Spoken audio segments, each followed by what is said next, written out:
noise. Right. Oh, yeah. Punching your kid in the face. Right. That's great. Is that good for the opening? Good. Thank you. Thank you so much. Yeah. Talking about child abuse on this podcast. Enjoy, everyone. That's how we got defunded. Canceled. Yay! We did it early. So, okay, we can go home now. Right. Well, we're not going to make any money off of this episode. That's a wrap. Okay. Do we have news before we get into the meat of this? I can't remember. Yeah, if there's a we have book news. coming out on Thursday or something. Tuesday, right? Jeez, yeah. I can't wait till Thursday. If you don't get it till Thursday, I feel bad for you, son. So, Doesn't bother me.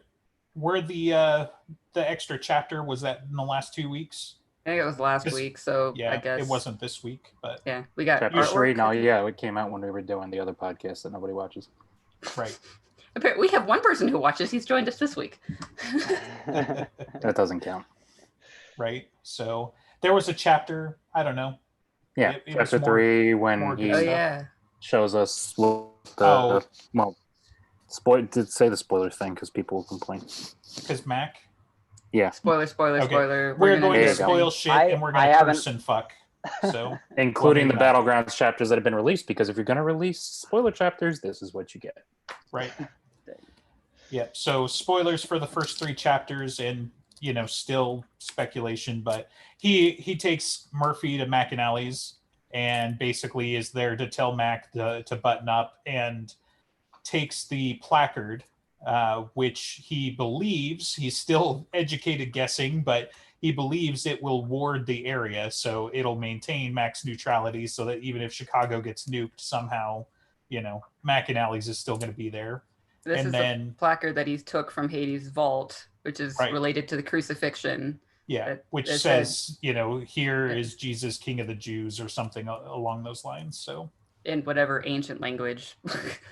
But Mac recognized it. Like, he looked at it as like, oh, I know what that is. How dare you give that to me? Right. That's what happened when you're an angel. Right. So yeah, he did that, and then Dresden was like, okay, let's quit fucking around, and was going to use his sight on Mac, and then Mac did the same thing that the angel did in Ghost Story, which was don't. Nope. You don't want to do that. So, you will hurt yourself. Right. You thought the Nagloshi was bad, so everybody, not everybody, most sane people are on board with, Mac being a Grigori, which is a Watcher angel. I feel like there's still like a 5% wiggle room there, but I think it's pretty well settled at this point.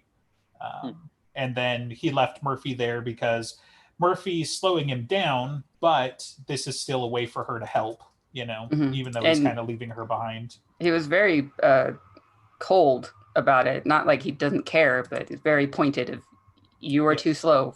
We're not having this argument, so... Yeah. So as damaged as she is and all the things that we were afraid of her doing stupid things, she's not on her own decisions and not on Harry's decision doing the actual stupid things yet. They're being very reasonable about it. Oh, they'll come. Come on. Yeah. Somehow we're going to have the epic fight in McAnally's parking lot, and she's going to come outside with McAnally's shotgun and be like, get away from him, you bitch. And so we get the aliens reference, and then, and then she's going to start blasting the Titan in bronze armor with a fucking shotgun. And it's just like, what do you hope to accomplish here other than getting squished? To distract her long enough so that Butters can get a sneak stab from behind his lightsaber. Right, because he can cut through the bronze armor because he has a lightsaber. And then I put the book down and I don't finish it. You have a good cry for a week. No, okay. There's no crying. We'll have a drink, though. That I will do. A drink? Then the crying. A singular drink? It depends on the quality of the drink. He has a vodka drink and then he has a whiskey drink. I don't like vodka. So whiskey is good. Okay, so you start with whiskey and then the vodka. Then I go to progressively better whiskey. What's the best whiskey? I don't know. I mean, a good stand, buy is always like Black Label. It's always a solid, no matter what you're doing. But I like Highland Park, Talisker, Lagavulin. These are all good. What is wrong with you? Why would you like that? My palate is not as discerning as yours, apparently. It tastes like burnt tire. Gross. I don't think whiskey? either of these are super expensive, but I do like Woodford Reserve and Woodinville Bourbon. If you guys have tried either of those, Woodinville Bourbon might be local to Washington, but Woodford Reserve. Woodford's decent. Chapter 26 of Peace Talks. Are you sure? Yes. We are at chapter 26 of Peace Talks, and they are shimmying into the basement of the castle to go rescue Thomas. Laura has already gone down, and Harry is about to get stuck in the Spider-Man pose. Yes, he's doing Spider-Man. Yeah, he is not wearing all that much, and so he's already scraping on the side, and that's not comfortable. And he starts singing the Spider-Man theme song. Yeah, because he's trying to relax, have a few laughs. Oh. Yeah. He's trying to relax, but if he relaxes too much, he'll fall straight down. But if he doesn't relax, he can't move. Very hard meditation. Yeah, falling down wouldn't have been so bad. He would have landed on his head, and it's not like he uses that. So. Right? Well, not only does he not, but it's not like he hasn't gotten that thing hit so many times anyway. By this point, right? What more damage are you actually going to do? You might actually knock some sense into him. I was really surprised he didn't come up with some sort of like shield like he did in the White Court caves. He did that kind of like in lowered Stormfront, actually. Like when they were in the elevator with the Scorpion. He could. Yeah. He's referring to the Deeps though, where they blew up and then he wrote it out on the bouncy ball. Mm-hmm. Yeah. I mean, he's done that. He should have been able to remember that as being an option. Yeah. Should have. But they instead, needed the drama. he was like, man, it'd be super bad if I stared imagining giant spiders attacking me right now, which is exactly what happened. And then sneeze. Yeah, right. And as he comes out of the laundry shaft, he sees Lara doing her whole White Court thing to the one guard, the only one guard there. Right. Yeah. And that guard is completely oblivious to anything else that's happening because the only thing that matters is Lara Wraith now. Yeah. And the come hither is so strong, it sounds like Harry doesn't remember the fact that he just conjured giant spiders because that's distracting, not very helpful. Mm-hmm. Yeah, and these spiders are the size of basketballs, 5 or 6 of them. I love the part where he it's like, "Glah," I shouted in a very manly fashion, and then he says, "Imagine you look down the length of your underwear-only clad body and saw giant Alaskan crabs charging up at pincers waving. You'd have shouted in a manly fashion as well to prepare yourself for battle." Right. Not the first time. Won't be the last. Not every battle cry can be, "I don't believe in fairies." Right. So. Yeah. That was great. So he does get bitten a few times and the venom does affect him, but then later when they disappear, ectoplasm's just running around in his bloodstream, whatever the hell that's going to do. I mean, for like a minute, right? Because like the whole point is the ectoplasm even sublimates. So yeah, but that is a weird thought. Like, yeah, I mean, if we wanted to get strictly speaking, he probably would have had a heart attack and die, right? Because if the poison turns into ectoplasm and it interrupts the bloodstream, yeah, he could have had embolisms everywhere. Right. So nah, he's fine. He's got plot armor. Right. That's the winter mantle for you. Yeah, it would be cool if Jim did something where it affected him in some way before it like destabilized or before it like vanished or whatever. Right. Poisoned him in some way. I mean, it just, the plot is the right word. It wasn't the plot. Yeah. You know, yeah. Right. It's in real life or in your high lethality D&D game, it's just fine. But Harry Dresden is not going to die to a fucking ectoplasm embolism. Right. So. and plus, I'm sure that's happened so many other times where somebody's had like an open wound or something and ectoplasm has gotten on it. Like that's had to have happened a million times in the past, right? If it's an open wound, it's unlikely to be absorbed. But I mean, just thinking about like it's the knife made out of ice and then that evaporates thing. If you summon ectoplasm in someone's brain, they die, and then you have no evidence of it afterwards. Yes. Now you're thinking like an evil wizard. Yeah. Yeah.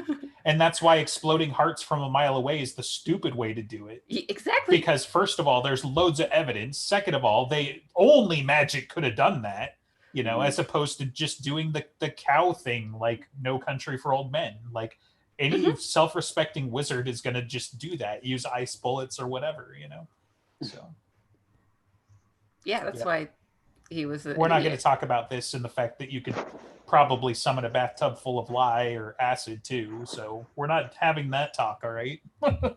All you have to do now apparently is sneeze and think about it, and you can do it. Yeah. It'd be really handy to have a bathtub full of lye. Achoo. Yeah, like, I wish I had a bucket.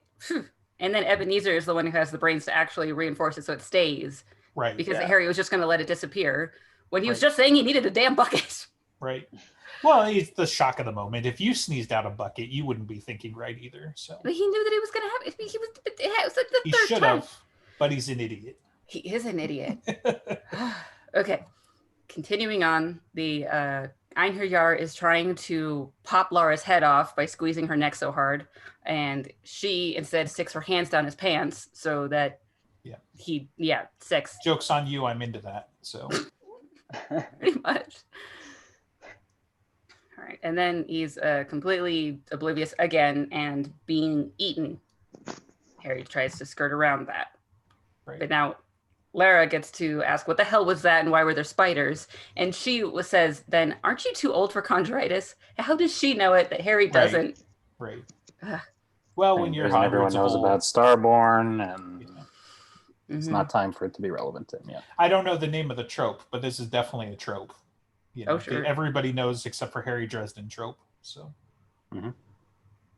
Yeah.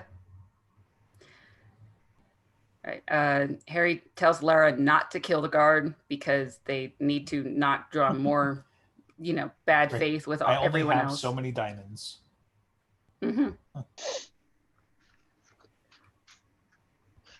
But Lara is basically just trying to heal from the head popping, squeezing, and Harry does go over to basically where the basement was, or his lab, to find that is the only place where they put Thomas. Right. They don't have cells? They don't have a real cell? Why not? What's wrong with this one? It's perfect. I think it has a magic circle in it, even. But they didn't use it. Well, you wouldn't really need to use it on Thomas. Yeah, he's mostly mortal, but if you captured High She, something like that. Here's the thing, though. It begs the question, like, why did Marcone keep the trap door there? Like, it's like he describes it like it's exactly like it was, except it's got like a bar on it now. And I think that I don't know like what relevance this would have to like the whole plan or anything, but I think Marcone knew that Harry was going to come get Thomas. And so he specifically put him down there so that he would, like, I don't know, see this trap door, and like it would just be a way of Marcone like messing with Harry, like I have your house, I still have your trap door. Like we see the way that it like affects Harry, like it's my door. Like right. I would imagine that Marcone knew that it would have that reaction. Well, yeah, it seems way too complicated, like Rube Goldberg, complicated almost. Like Marcone is taking a castle and putting it on top of Harry Dresden's house. Was he supposed to have the thing dug up and removed so that he could put in a proper dungeon? Or does he take advantage of the fact that there's already a sub-basement with a circle in it? I think that's all it is. Like, and it's not going to be money, because trust me, moving that castle brick by brick from wherever it was not fucking cheap, so I just think it's I think it's more like that makes total sense, but I think it's more like the door, like the actual, that was the thing that caught me by surprise when I read this for the first time. It's the same like door. The same it's my door. Yeah, right. Exactly. Yeah, that's fair. It would be like him having, like on the front door to the castle, it would be like him having Harry's front door to his apartment. Like it would just be like, I don't know, it's kind of like a little fuck you, you know what I mean? Right. I kind of feel like it's overthought. Like I feel like Sure. Jim probably just slipped it in there so that he could have, Harry have another pausing moment to reflect on this used to be his house, And homelessness and everything is taken away from me. Yeah, it could be that. Since that's kind of like a sub theme of this book, families are complicated and I don't have a home anymore. Boo-hoo. I'm a fucking like high level wizard, bro. Everywhere is home. If I want that to be my home, it's my home now because I'm a high level wizard. You should have just moved in with Murphy. Right. Well, I mean, there's that too, but yeah. She has a threshold. She has a very nice threshold. Yeah. Good. Okay. Yes, he has the existential thing of that's my door and it's not mine anymore. And then he opens it up and he finds Thomas, and there is no ladder, so he has to jump down, and he tries to get Thomas's attention, and Thomas just mostly blinks at him, doesn't say much. Of course he does. He says, Justin's right behind you. Janasqua. Yeah, right. Nice. Yeah. So Thomas is basically emaciated because all of his wounds had healed, but eaten him instead in order to heal. Right. So he doesn't have the fucked up teeth or all of the wounds, and his foot's back together, but he looks like he's starving, which he is, and now he's crazy. Right. Again. And now Harry can't touch him because Harry is now enchanted with Murphy's love, and so if he touches Thomas, then he's got to burn him. Right. I didn't catch that. Yeah. I mean, so Harry thought ahead. He did bring like blankets and stuff. So, I mean, even if he wasn't enchanted in risk of burning Thomas, Thomas could try to eat him, which he doesn't want either. But yeah. Because that would be bad. Mm-hmm. Relatively. Okay, I think he does like a fireman's carry and tries to jump out of the sub-basement, and it doesn't really work. And so Laura has to come to the help after he decides, I should make a cloak of levitation. Dr. Strange would never have this problem. I'm sure you enjoyed the reference. He should do a lot of things Dr. Strange does, but he doesn't. Like use his brain? Like use magic that can alter realities. That would be good. He accuses Lara of literally fucking around on the job. That's a good pun. I mean, her job is fucking, and it's fucking good, or something. Yeah. Lara explains all of the trauma that Thomas is going through and what is happening, and what he's basically in a death spiral of the hunger about to kill him if he doesn't feed on something. And they start shimmying out after they decide that they can't do anything. See, oh, she did do a smart thing of finding bourbon in the guy's drawer for the Einherjar guard and dribbled it all over him. So he has the excuse of he passed out drinking on the job instead of being attacked by a sex vampire. Yeah, that one seems worse to me. Yeah, at least in terms of employment. For sure.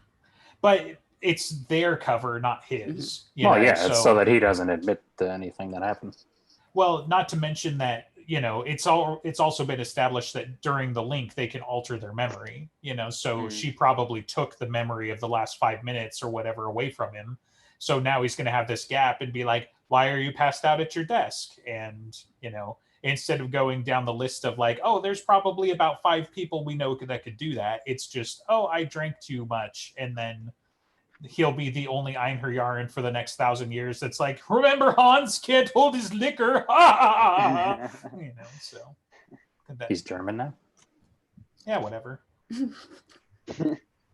I don't know what's a good strong Scandinavian name that's not Hans. I don't know. Ask the Swedish guy. Right. Well, you're the one that's criticizing, so if you don't have a solution, yeah, you can call him Hans. It's just you also gave him a German accent. You just like went full on. Oh my goodness. Because we're carrying over the Die Hard reference, okay? The references are important. Have you not realized this yet? Right. We have podcasts all about references. Yeah, we've got an entire other show about all of our references. That's funny. Okay. They get back out of the laundry shaft, and Freight is complaining, like, hurry up, I only made the illusion to Quickie, and I still don't like her. She's annoying, man. She's great. She's great. She's a nothing burger to me. Okay. Now we go to the really stupid part, right? Where they just go upstairs and be like, yeah, they have can't Thomas see kind me. of right. Hung between the two of them, and I think Freitas is in front of them, trying to keep the illusion going. And this is when they're doing the callback to Malcolm of how illusions work, and they make the distraction. Mm-hmm. Yeah, make a distraction, misdirection, and then he has this 25-minute. Oh God, I hope Carlos forgives me because I'm about to like give him a magical wedgie. Like, fuck off, dude. Seriously. And so everybody is like, what the fuck is up with your wizard? Like, your cloak of billowing is acting up, you know? And they're like, that is the funniest, weirdest fucking thing I've seen all day, except for freaking Faravax and Odin. Oh my God. Dawn or Vatarong in this case, because that's important. But they're still staring at each other, but freaking Faravax looks directly at them, and he's got the color because we're still using the same invisibility potion thing, which is one of the best potions he's ever used. I am so happy it came back from Full Moon. It's so dumb, but anyway, yes, it's the full moon potion, so he's not actually like invisible or anything. He's just unobtrusive. It's the thing. It's like the same thing from Doctor Who. I can't remember the name of it, but it's like it's a field where it's like out of the corner of your eye, you would never notice it until you like go to look at it. So anyway, it's a big deal with Matt Smith's beginnings in Karen Gillan's character. But in any case, yeah. So like Faravax looks right at him and he gets this big smile and he's like, ha ha ha. And then he sees Vatarung looking at him with a knowing look. Well, and then he just doesn't. Yeah, and it's like, I think Vatarung stood up a little. I'm going to find it. He taps his staff 3 times. And he's he knocked on the stay focused the on me. Right. We're having a staring contest and we're not done. Yeah, so it begs the question that what does Vatarung have on Faravax that this is a thing, but respect. Also like again, this is one of those things where it's like as a high-level caster in a world full of monsters, every one of these motherfuckers has some form of enhanced senses or true sight or something. Like if this had been a D&D game, there's no way this would have worked. And so it's like so flimsy that I'm expecting the entire scene. They're going to get caught at a moment's notice. You're telling me Marcone doesn't have cameras throughout his entire fucking castle, or anything. And it's like, okay, maybe because, magic and he expects they're going to get hexed anyway or something like that. But like, especially in that room with everyone, there's no way technology is staying up, right? Well, only wizards have that effect, though. That's why Molly can use a cell phone. Yeah, okay. Yeah, fine. But they're also not just throwing around magic. So it's a plot device, right? But I don't know. So in any case, there are half a dozen ways I could think of this going bad for Harry. And then it almost does. And then Vatarung fucking saves him. And then they just get away with it. So. Yeah. I mean, it always seemed. I think Mab got caught by the misdirection of the cloak of billowing. I don't think Mab was fooled for a minute, but yeah. No, Mab. Well, she already knew something was up because Harry was like, "Hey, I'm maybe doing some shenanigans." Right. Yeah, but I mean, she knew something was up, but she didn't see him. She was still monochrome in this, like so. Only Faravax and Vatarung actually saw them in full color. Right. But like. Why is Vatarung helping so much? What does he have on Faravax? And when is Vatarung going to call in all of his fucking favors on Harry? Respect, man. He's just got his respect. The problem is he's not accruing favors with Harry. And I think that's part of what's interesting is because, for example, like times where, so what is it? Cold Days, right? When he's like, well, how much does advice normally cost? Well, a nickel. And a favor. Yeah. Well, okay, in that case, he might also get the favor, but like, there are a lot of places where he very much should be owing Vatarung. Oh yeah, but I mean, but if Vatarung ever comes to get all of his favors with a full accounting, I mean, just in peace talks, he had Freitas give Harry more information about Mavra coming back, and obviously, like some amount of Freitas helping him out now and saving them as Faravax was about to raise the alarm. He just keeps accruing. Didn't he do the same thing in Changes? Like even telling him Chichen Itza, right? Because he went said he there gave that ready... one freely. Yes, but that's what I'm saying. Harry went there to bargain and knowing that this was going to cost, and he would pay literally any cost. And then Vatarung just tells him, and it's so forward and open that Harry is shocked by it because, so like, that's what I'm saying is like, even from the very first interaction, he's always given way too freely with Harry. And, half the time he talks to him as Santa Claus anyway. And the whole point of Santa Claus is giving shit. Yep. So yes, those questions are still valid. We don't know why Vatarung, or what he gets out of it, for giving Harry all of this shit, other than Vatarung is the best good guy we've seen. If there's anybody who acts mostly entirely altruistically or selflessly, it's Vatarung. The only edge case I could see argued so far anyway is the fact that he's like he's still Team Reality. And so he's playing to win. And if that means giving you some power and I'll ask you for a donut later, then that's what it means. Well, I mean, let's face it. If you go by the Titans' words, him still being in the game, he's clearly not interested in coming out with anything less than a win. So whatever method that has to take. Right. Even if it includes a uppity wizard that happens to be very, very apocalyptically important, well, so be it. He had Merlin once upon a time. He's probably experienced in the matter.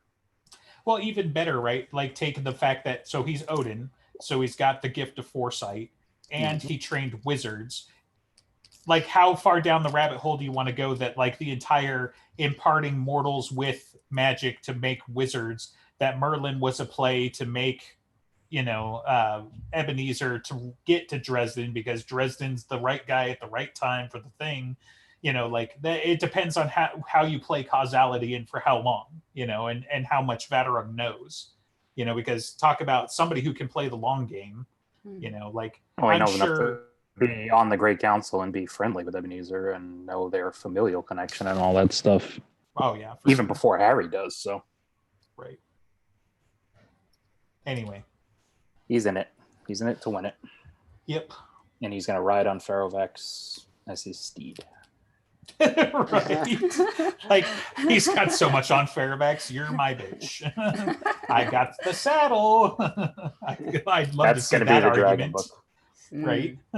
We all thought Harry was going to fight him, but really it's just going to be he's going to ride in on Fairfax. Right. So what happened to Sleipnir? He's busy. He's busy being 8 reindeer right now. Yeah, that's his leisure vehicle. So that's what he rides on the weekends. Got a play date with Cerberus. Yeah, that's his 9 to 5. And that's going to be what he calls in his favor too. By the way, he's going to be like, "Hey, go help out these gods in #Team Heel Turn." Oh, that's a true. Yeah, I could see that entirely. Yeah, because didn't Jim confirm that Thor is going to be involved in that, or am I making that up? I don't know about that. Oh, you're the encyclopedia. Come on. I'd have to go look at the stuff. Well, if he did, it was like the one that I'd have to pay $10 to watch, and that's not happening.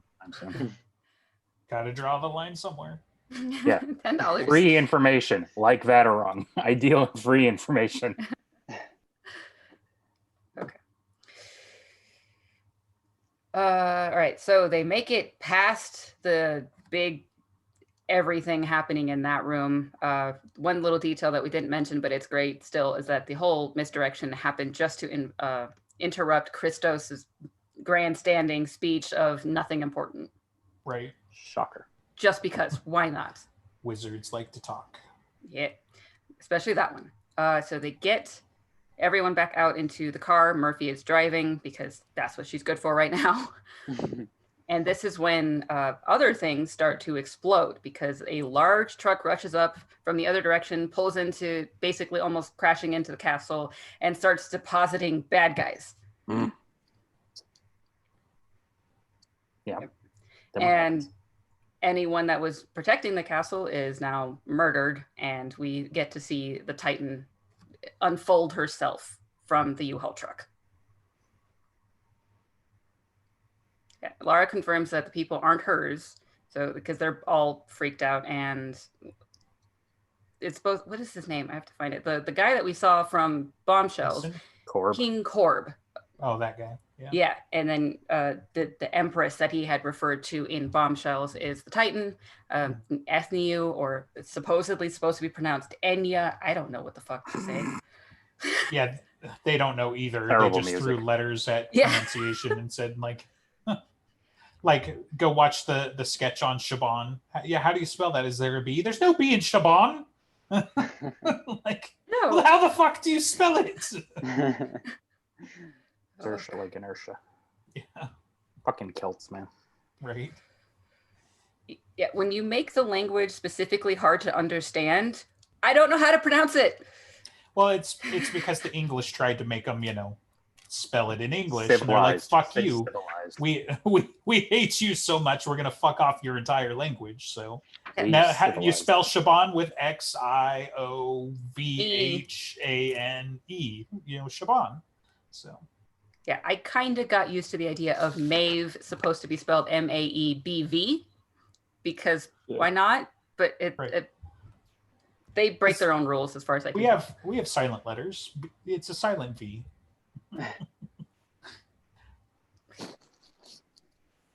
Okay. And listen is there, so you're right. But I was thinking of Corb. Harry sends Murphy and everyone in the getaway car to go to the water beetle because he's going to stay and watch all the rest of the craziness. And he just wants them to be safe because they're the important ones at the moment. Laura almost tries to get out of the car, I think, but he eventually convinces her to just stay and go. Mm-hmm. And he still does have the potion for him to extract if he needs it, which I think he does. Yeah. Which again, Titan, she should totally fucking be able to see him, but whatever. Well, she looks doesn't right she? at him. Yeah, she does. Yeah, she doesn't care. Yeah. He's even more of a, she thinks gods are specks. I mean, he's insignificant. Bump on a log in a hole in the middle of the sea speck. I mean, yeah, whatever. I'm sure Mab and her Accords, they all think themselves gods, but they're just high level fairies. Yeah. Well, one of them's actually a god, or a retired one. Well, yeah, Odin. Yeah. Okay, so King Corb wearing like a leash. Yeah. A chain leash. Pink shame. Right. I'm not shaming. I'm just saying he's wearing it in public. He is indeed. Yeah. And this very heavy chain, and he strides she's got that Titanic bronze. Like, she's definitely the dom in the relationship. Oh, yeah. Sorry. Nah, man. That's all for show. When they get back in the U-Haul, switches. Right. Yeah. I'm sure she's a big softie underneath that Titanic bronze. Yeah. Yeah. You can cut through her like butter with a fucking lightsaber. Corb throws something into the middle of the whole Great Hall, and it is the shrunken head of Gwyn-ap-Nuth, the king of the Tell with Tig. I know I'm mispronouncing that, but shut up. The third. Right. Also one of Harry's friends. God damn it, we just fixed him, like in that short story where the Cubs finally win and they went to a baseball game. You monster. Okay, sorry. But I mean, as far as like referencing all of the short stories and comics and stuff, this was another good nod. Mm-hmm. I was gonna say, I was so confused as to who that was, and I had to go look it up that it was the guy from Curses. Is that the only time we see him? Yeah. Mm-hmm. Yeah. I think he gets referenced offhandedly a couple of times, but the Billy Goat Curse does a couple of times. In Bombshells, right. I think he gets referenced too. Yeah. And also in Skin Game, Harry tries to pull on his, like, name drop him as being a friend at some point. That's what I thought. Right. Yeah. So what does he have to do with the Fomor though? Like, why? So the Fomor they were kind of like proto-Shi, depending on the mythology that you're following. So assuming somewhat Celtic, they were basically around at the same time that say the name of their race again, because I'm not going to try and picture. Yeah, there you go. So those guys predate the winter and summer courts technically. Oh. And they're kind of like proto-Shi, depending on what you're doing with the mythology. Those guys drove out the Fomor, and the Fomor isn't necessarily a race, it's a conglomeration of banished creatures, especially in the Dresden Files, because theoretically that's where the ice giants went when they got beaten by the Asgardians. And so, Fomor becomes this hodgepodge of these defeated monsters, and they've all gone under the sea. Well, it was the Twilataig that banished them. So that's why they hate them the most. And then whatever happened, like there's a gap we don't know between those guys passing the mantle to Mab and to Tanya, because they're in charge now, even though he's technically a fairy, and they're all, it's like an unofficial other court, Okay. So I don't know. Yeah, their fairy is not just winter and summer. There's a lot of other fairy in it. And well, most of it's wild. Yeah. They're just good. I got Their the impression natures swing them a little to one side or the other. I can't remember if I'm making this up or not, but I got the impression that the Tilwith are a little bit more Welsh versus Irish or Scottish. Okay. Especially with the way that the letters look. App. Right. Yeah, app is a something that you see in Welsh names from old. Gotcha. Okay. So is he just trying to piss Mab off by bringing this head here? Okay. Well, not just. He's showing that they don't give a shit about this, and we are throwing down now. Right. Okay. Killing a courted member during the time you're not supposed to do that, which is what Thomas is in such hot water for. Right. Just even trying. It's basically similarly to like bringing the Earl King or Estrie's head. He's a head of state. He should be, decently powered, whatever that means. He's shooting Archduke Ferdinand, man. Right. Yeah. World War Us. Let's go. Yeah. World War Chicago, I guess. Okay. Yeah. Mab stares down at the severed head for a solid 3 seconds, and it's very silent. And then she becomes black, I think, almost immediately. Instead of the silver, the way that she was, it's just like everything black and everything's getting frosted over in the whole room. And she demands, explain yourself, in as much danger as she possibly can. And he's like, bitch, I don't even care about you. She says, Corb says, it is a peace gift for an old woman past her time. That got really weird in the conversation when they kept making fun of Mab for being too old while also making fun of her being too young and like pimply faced way back when, because they're older than her. Right. Pick a theme and stick with it, man. Vanity, man. I mean, going after vanity. Yeah, they are chaotic, and probably a big reason why they're as twisted and weird as they are is because they've been dealing with outsiders, right? So you don't need to reason it. You just need to, punch them in the face until they go. Also, I mean, she would have some frame of reference to that. I mean, she was mortal once, or relatively. Right. And so, she would, you could insult her with that and be like, hey, look at what, because they say, look at what you've become. Would Merlin still love you? Right. If he knew what you've become, it's like this twisted, perverted thing as compared to whatever she once was. It's like making fun of AOC because she was a barista. So, bartender. You used to. Oh yeah, sorry. You used to serve people drinks. But like, yeah, bitch. Well, now I'm in charge. So. Oh, the Tilwith Tig are also the people who did the wards on the castle, and Ebenezer pointed that out as an insult to the Fomor. Thank you, Local Wolf, in the chat. I'm trying to check it out once in a while. Okay. But real quick, I absolutely want a short story about Mab and Merlin. That interested me so much. That caught me by I want more than a short story. Holy crap. Yeah. That's so crazy. And it shows how long Corb has been alive. I didn't expect that either. Oh, I'm sure. Yeah, I'm sure Corb is much older than she is. Well, yeah, this book is all about how old fucking people are. Right. Sasquatch is over 1,000 years old. Mm-hmm. Odin's been doing this since time immemorial. Listens to Wind is a good old kid. Right. Yeah. All right. Even though he's about to age out, but he's a good kid. Like, okay, Grandpa. Corb moves his hand, and all of his enforcers shoot all of the caterers and servers. And this is another let's shit on the Accords because they were guests and now they are attacking the house. No, they're chattel at best. Check your own Accords, woman. So, We'll give you 10 he gold throws ahead. him money Fuck anyway. off. Right? Yeah, Mab loses her shit and starts yelling at him. You dare, you are a guest in this house. And this is what he says, that they are chattel at best, and throws the weregild to Marcone. He says, you're a weregild little man, just as much insult as he possibly can. It says, old woman, I remember you as a bawling brat. Mm-hmm. Mixed signals there. Yeah, I remember your pimply face when you rode with the Conqueror. I remember how you wept when Merlin cast you out. And Mab becomes absolutely enraged.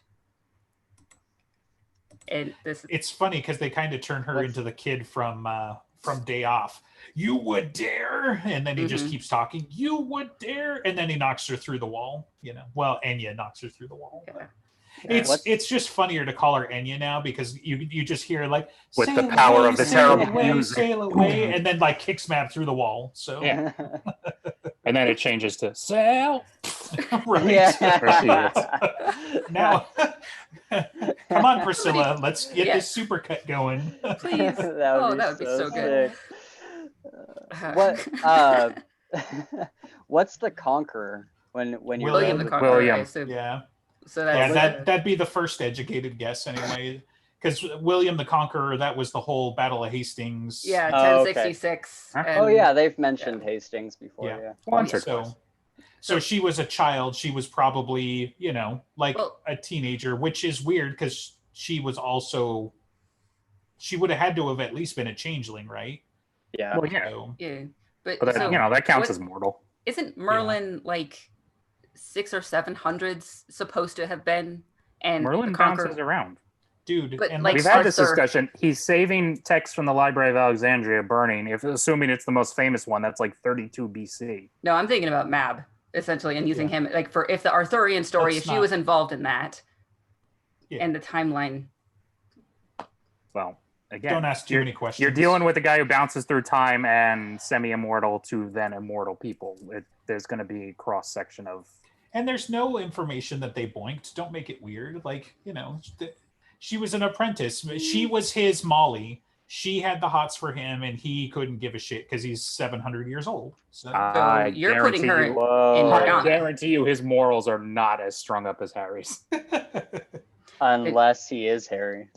I mean, you're kind of casting her. Thank you for that. That was the perfect elbow. Bam. Kick him off. I'm done. Yep. Get him out. Well, this has been the Dresden Files podcast. You've lost your right to talk.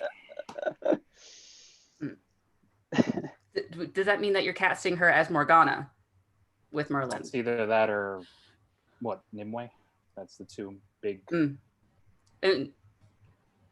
Nimue would make sense in the hint of she didn't say it was her Athame and that infected Leah. It was Morgana's Athame.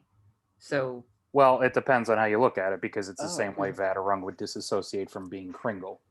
Yeah. So if she's talking to what she used to be, it wouldn't, she would still refer to herself essentially in the third person. If Morgana Le Fay became one of the queens of fairy, that would also be cool. I don't know. But Nimue, I think they have more room to do things with. Mm-hmm. Yeah.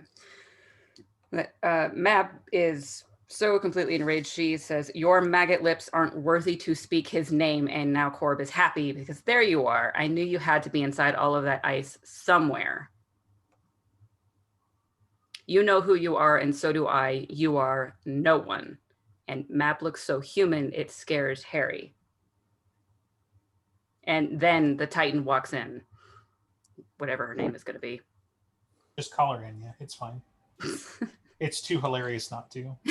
Well, just at any point I think of saying her name, it's like I get this hesitation of I don't know which one I'm going to decide, and so I don't. But... Ethanol. Oh, ethanol. Ethanol. And then she just kicks Mab. Well, yeah, because it's the first time Mab pays attention to her, and she's like, "Oh, boom." Yeah, like you don't matter, and in through three walls you go. Past the throne, past this wall, past the wall behind that. Right. Yeah. She was obviously using Harry's potion to be unobtrusive until Mab picked up on it and was like, "Oh, you're a thing." Well, you know how that misdirection is with all those insults. So, But I mean, so she kicks her through several castle walls and then out the castle, the warded castle. That probably hurt. So unless we're gonna play like, well, the wards were facing out, not in. So but I don't remember it being said that she got kicked out of the castle, just through the wall behind the wall that she was kicked through. I thought when Molly came back, she came back from outside because Molly leaves to go find her. Yeah, I don't know. Well, he asked what the room is, and then she's like, "What's the room behind that?" Because just Looney Tunes kept going. Yeah. Right. Looney Tunes. He does like to reference Looney Tunes quite frequently. It's good. And Enya puts down the hood, and we get to take a look at her. And one eye is a crystalline emerald green, and the other one is a mutilated thing taking up way too much of her face and standing out and gross. Yeah, man, it's mangled.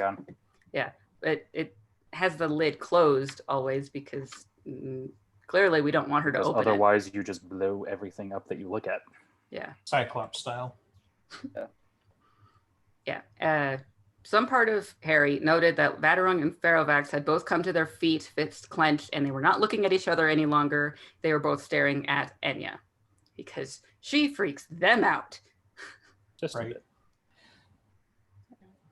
And she looks at Molly with pure contempt, just like with every other person of the gathered accorded nations. And she starts talking, and her voice is sex and chocolate and hot soup and bath on a cold rainy night and everything that you could possibly want that's positive. Yeah. And she calls everyone children. The world has gone to the children. She does mention Vadarung specifically as one eye. Are you that involved in the game still? Are you still arrogant? Look how far you've fallen, consorting with insects as if you're barely more than mortal yourself. Basically a reference to the fact that he gave up some amount of his power so he could remain active. Mm-hmm. And then Marcone steps in front of her and says, "Good evening, madam. I am Baron John Marcone. This is my home. And how would you like to be addressed?" Because that man has balls of steel. Holy shit. Yeah. Yeah. Mantine balls. Just demigods are frozen still, and he can move to talk to her. Right. What's she gonna do? As far as he is concerned, this is just another turf war on a bigger global scale. Yeah. Honestly, I mean, I have to imagine that in the planning of this, I don't know, man. It just seems so weird to me that Mab appears to be taken by surprise, but Marcone has to have been paying attention. They tried to assassinate him in even hand. Mm-hmm. He had to, I imagine he had some knowledge of what went down in Bombshells. So he knows that they're going to be doing this, and he's been actively fighting them. And yet somehow Mab gets all enraged and is surprised. It feels like a show. Yeah, it feels like a show. It is the only thing. If I'm going to continue to have respect for the fucking Queen of Air and Darkness, for the chick who knows secrets, then it has to have been a show for everybody else, in my mind. Well, it's also they're doing things that are, because all that stuff is still within the realm of, okay, we're at war. It's really no different than the Red Court. But the same way the Red Court eventually stepped over the line and got everybody kind of angry with them, calling up outsiders and going against what even the Accord violations and stuff like that, is when even the fairies and going into their territory, and they're like, all right, we're going to head up now. Same difference here is because they're just, as far as Mab is concerned, she's never, I imagine, had any challenge to her. I mean, she's got people on her level that don't want to mess with her. So you've got these people now just brazenly walking in and shitting all over her edicts for the first time, most probably. Right. In this capacity. So it's yeah, she's peeved. Yeah. Now, peeved enough that she didn't notice the giant Titan standing right there is a little whatever, but okay, she got emotional. It happens. Yeah. Right. I don't think Mab is taken by surprise at the fact that there is treachery. Everyone was expecting treachery. But I think they pushed all of her buttons to the point that she might have lost a little bit of perspective. Everything that she cares about as Queen of Winter and the Accords, they shit on everything. They called out and all of her human mortal pains. So they didn't do that to Marcone, and even if they tried, and then they punch her with a bigger bat than she is. Yeah. Right. Yeah. I don't think they're taken by surprise, but she's paying attention to what it is that she cares about, which is her rules, the guest rights, and Merlin's insults. Mm-hmm. But Enya just kind of dismisses Marcone entirely and laughs at everyone else of like, this is the person that you're going as a host. Where is your pride? Why are you letting this maggot talk about to you? And still no one is moving. She points to Farovax and demands that he introduces her, which seems kind of clever if she doesn't want to say her name by her own lips to people who might be able to take it. So Farovax is saying it. This is Ethniu Enya, daughter of Baelor, the last Titan. Plus, she basically forces him to do it with her power. So yeah, and afterwards, that's a show of strength as well. Yes, to force a dragon that backhanded Harry in grave peril by not even saying his name correctly. Oh yeah. And he's also not at full tilt because if he was, that might have been a little more difficult. But yeah, but he is gasping and staggered, and he has to put his hand on the back of a chair to remain balanced, breathing heavily. That hurt a lot. Mm-hmm. The Titan continues. The world has failed. You thought yourselves wise to band together to live quietly in civility with mortals that used to tremble at the sound of our footsteps, and generally shitting on humans and civilization entirely. That she is mad after watching all of the holy places fall, forest after forest, sea after sea. They dare walk when they shouldn't have, and they grow more numerous, and so she's going to end it all tonight, which is the witching hour, which is 2 a.m. So technically the next morning, if we care about calendar days. We don't.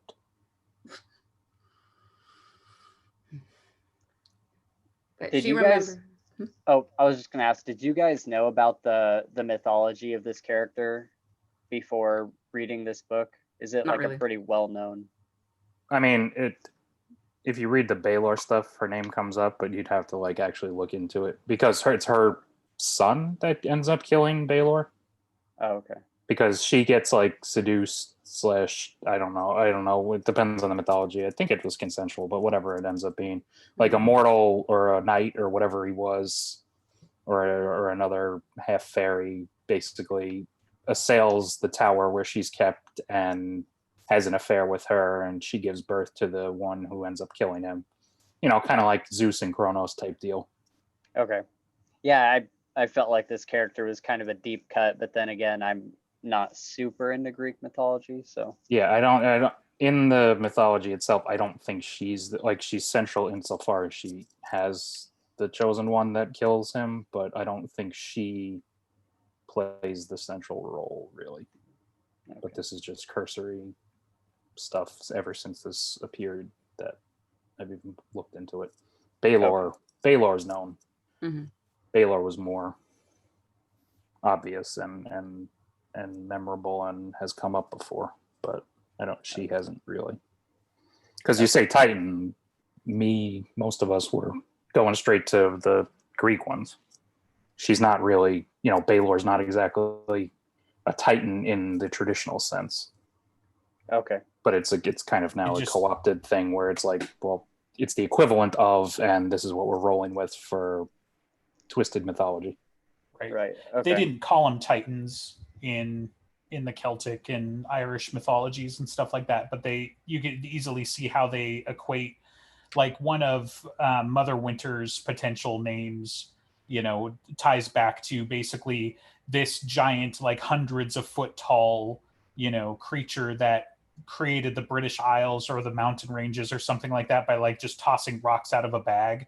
Like that's one of the, I forget the name, but it might be something like Maeve again or something like that. There's some name that's kind of reused, but basically there's this just giant trollish creature that like that's how part of Britain came to be, is because she just started like throwing rocks out. So they don't have a name for what that creature is other than it is what it is. It's that godling or whatever. But you could easily see how that's like, yeah, I could see that being a Titan, as a class of creature instead of a Titan as the Greek or Roman sense, so. Okay. But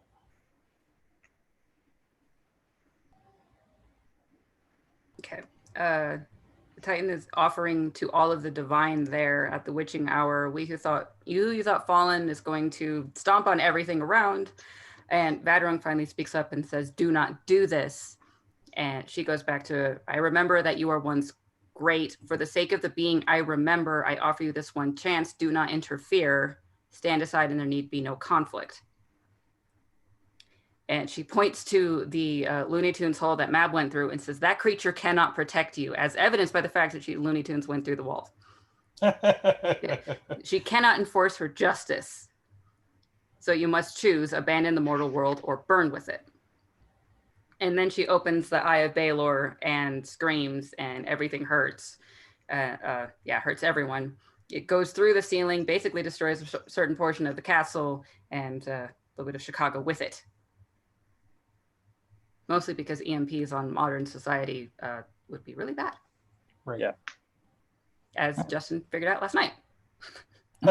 When he accidentally blew up an EMP in his house. Yeah. Right. Look, it happens to everybody eventually. Everyone in Florida, yeah.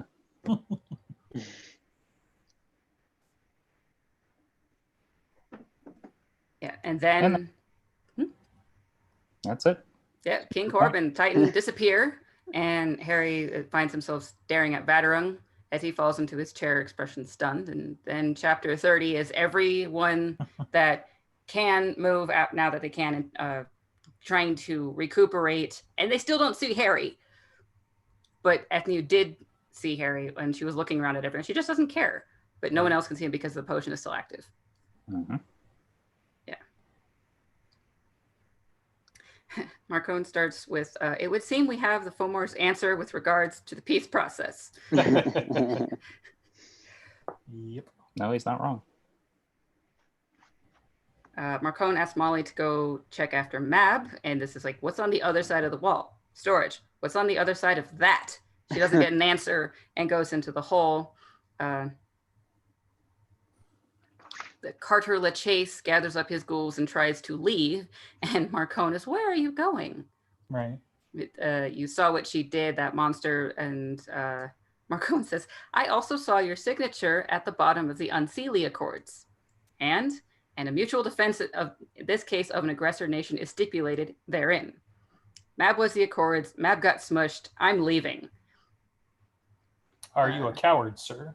Yeah. That's awesome. Excuse me? Yeah. Just a question. Yeah, the ghoul whirled light and fast for all of its bulk, and a low growl bubbled across the room. He doesn't even say of excuse me or anything. And then Marcone's Gotcha. it's a question, not a statement. Right. I asked the question, Marcone said, because your next actions will show everyone here what you are, LaChase. And more growling, unhappy, aggressive noises. And Marcone says, you are a guest, sir, in my house, because that still matters to everyone else, if not the Fomor. Right.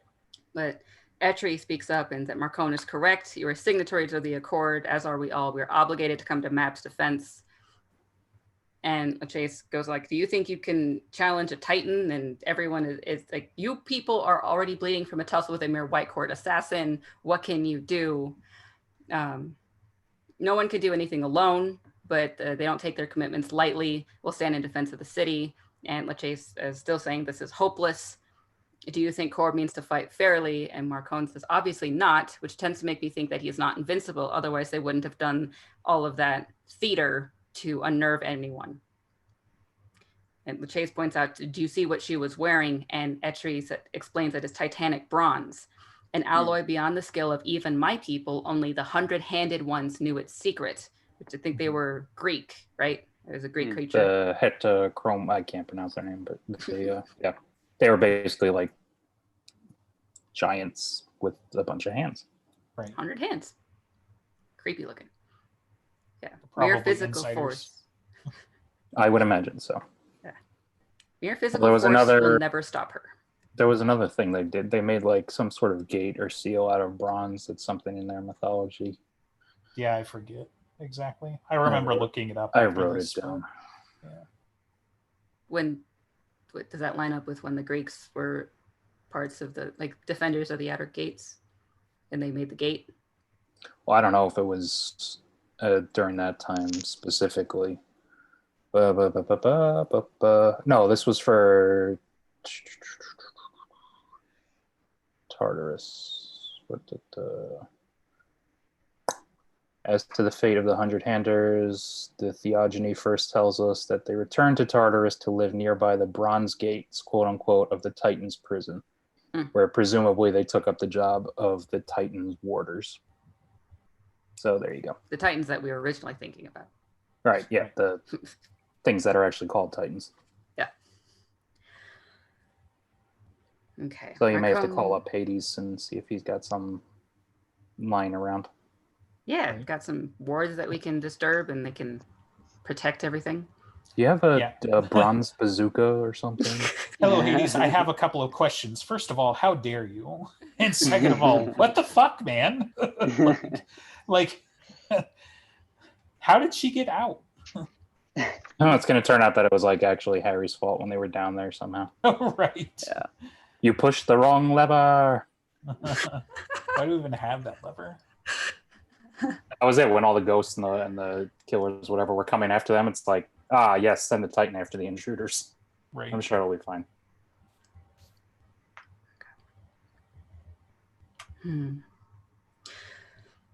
Okay, the chase says things like, what does this city, this mortal, mean anything to you guys? It would be better to let the Fomor expand their strength on the mortals. And Pharaohvax gets mad and says, you're an idiot. You know the mortals as well as I do. Once you awaken them, frighten them, you anger them. They will lash out at any supernatural threat they can find. And may I remind you, Lachaise, that you do not enjoy the safety of dwelling beneath an ocean they have barely explored. Which is the same thing that Harry is already afraid of. Like, if the mortal world wakes up, they are going to attack anything, and it's going to be World War Us. Yeah. Right. Batarang says the worm, I'm just giving him an accent, is right. We have to stop Ethniu here and now. Yeah. Blind and foolish as they are, there are many and many of the courage of ignorance for the mortals. If Ethniu can do that to Mab, what can they, any of us do against her, more Lachaise being a coward? He's not wrong. No. Right. Yeah, he just doesn't believe in the power of friendship like the anime character. It is magic. Yeah. And then Marcone starts turning it to what he does best in organizing as much as he can for the defense. He goes to Batarang and says, I wish to hire the entirety of the available Einherjar Yaren for a night. Batarang says he can have 500 here in the next few hours. Then he turns to Etri. What can you do? My people are artisans, not warriors. We will fight, but our assistance in establishing defenses and providing appropriate equipment will be a greater boon. Our armories are open to you. And they already mentioned that they had some really weird, crazy things in their armory in the beginning of the book. Yeah. What can Pharaohvax do? My contribution to defenses will be subtle, must be subtle. To do otherwise would be to risk destroying more of the city than I save. With Etri's counsel and consent, I will close the underworld to them, prevent them from moving through or beneath the earth. So the Svartels won't be able to stonewalk, but neither will the Fomor. Right. Can the Fomor do that? Well, again, they're a conglomeration of monsters, right? So, like, think about if you read the first 3 chapters, the Kraken is a Fomor. So, presumably they've got some burrowing, nasty giant creatures, giants and creatures that would be problematic. Bring down a couple of the skyscrapers in Chicago, why don't you? Seems like that would be bad. So. Yeah.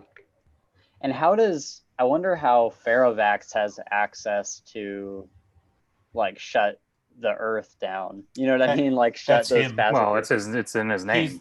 It's his domain. So really? Iron. Yeah. Earth, iron. Yeah. Oh, okay.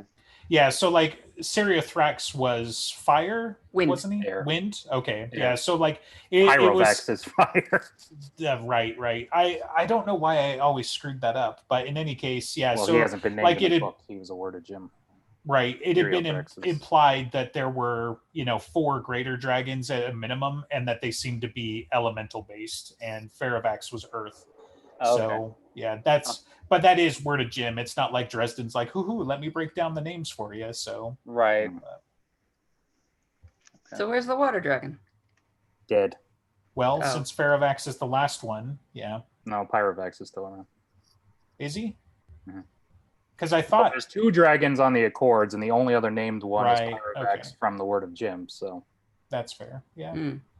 And if Stereothorax was the one that Michael killed, yeah. then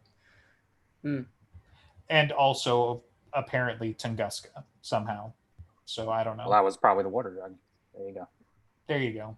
But I don't know, because that's one of those mistakes, right? Because they say the last time that a dragon was killed was Tunguska, but on the mortal but we realm. know Stereothorax.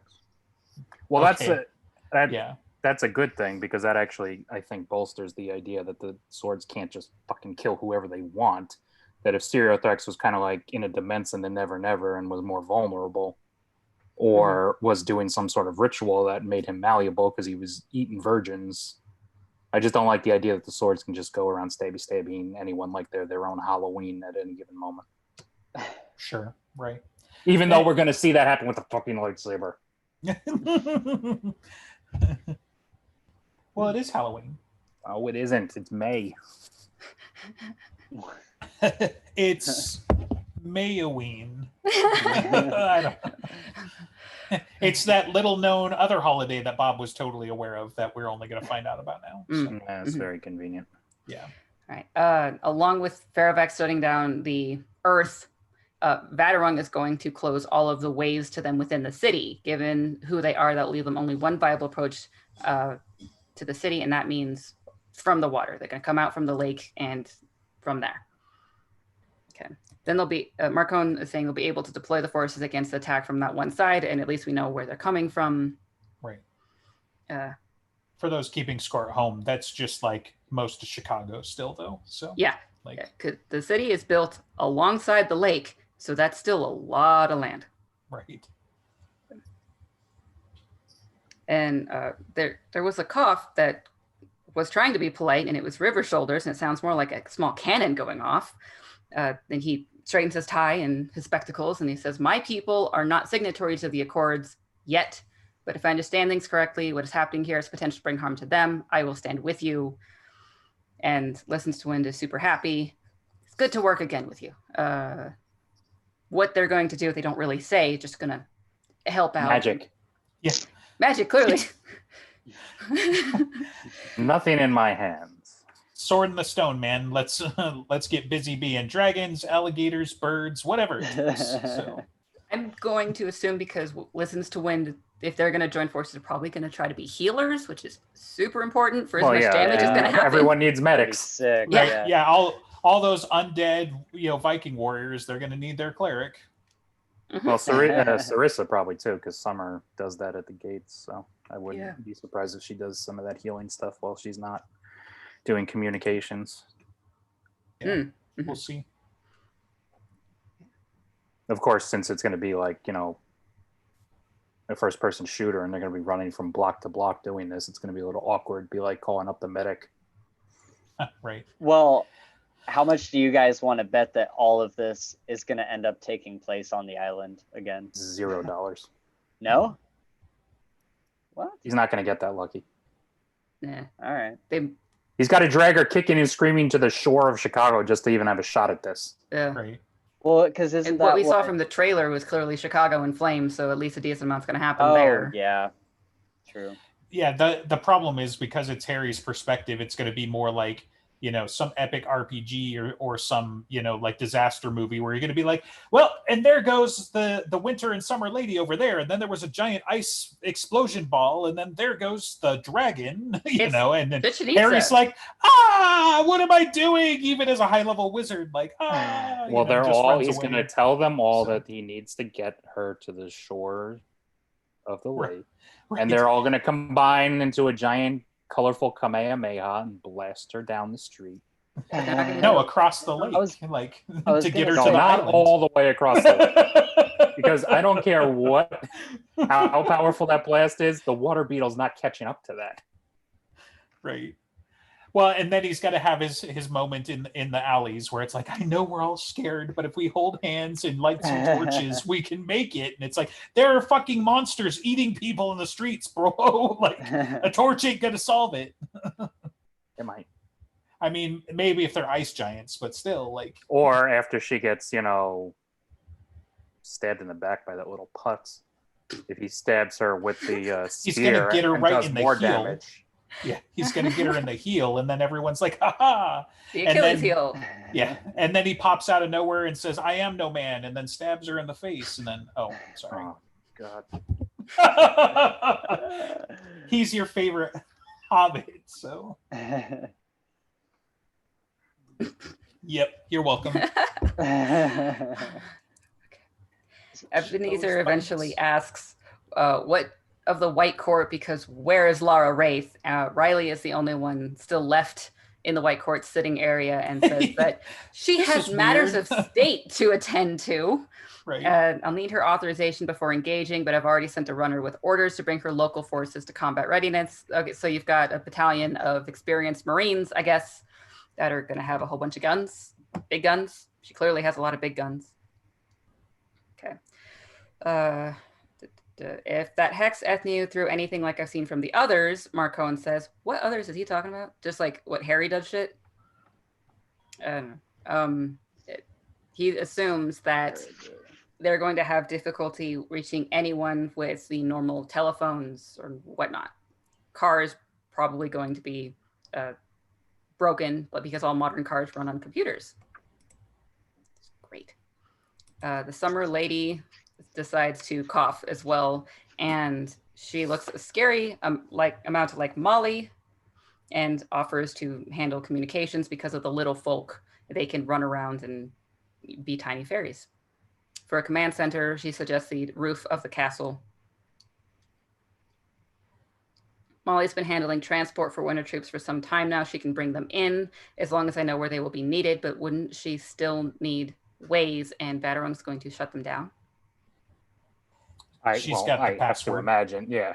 Like she's got the code. Right. Yeah. Okay. Also, Mab. she could theoretically whistle up her own, and she's got enough juice to probably make her own way through. Oh, like Leah Batarung at Chichen Itza. Mm-hmm. That could work. Mab comes out of the hole, and she is literally broken. What did I miss? Half her body had been crushed and mangled as if some kind of industrial accident, because he loves that phrase in this book. Her movements are too jerky, too quick, and once more in the purple and white, though coated with stone dust. She's got cuts of all over places, as if it had been made from rigid material that showed some hail damage. See, her broken shoulder snapped unnaturally in its socket and then resolved in its normal pale perfection. That must hurt like a son of a bitch. I'm sure. Nah. Marcone asks what forces she can commit for the city's defense. It's just like, yes. You're looking at. Yeah. Yeah. Oh, wait. It's No. going down at a bigger spot. Right. He has been informed by presumably Leah, because she says my second, that as of 1 hour past, all the forces of winter are urgently required. Elsewhere, the gates are under intense attack. And everyone who's in the know, which is probably at least half the people, are freaked the fuck out at that. The Even last though they Titan, probably should have expected that. Right. probably.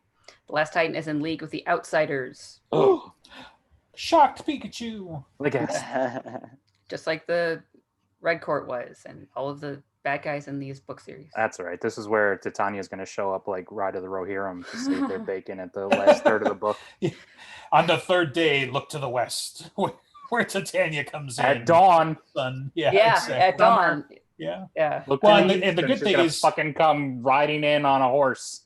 And you just know that the Ents are summer court. Actually, she's You going know, to come so- riding in on a centaur, There you go. because that's not emasculated. Not a enough. unicorn? Right. I was like, that's totally disrespectful. No, but no, unicorn. It should be a unicorn. The unicorn's dead, isn't he?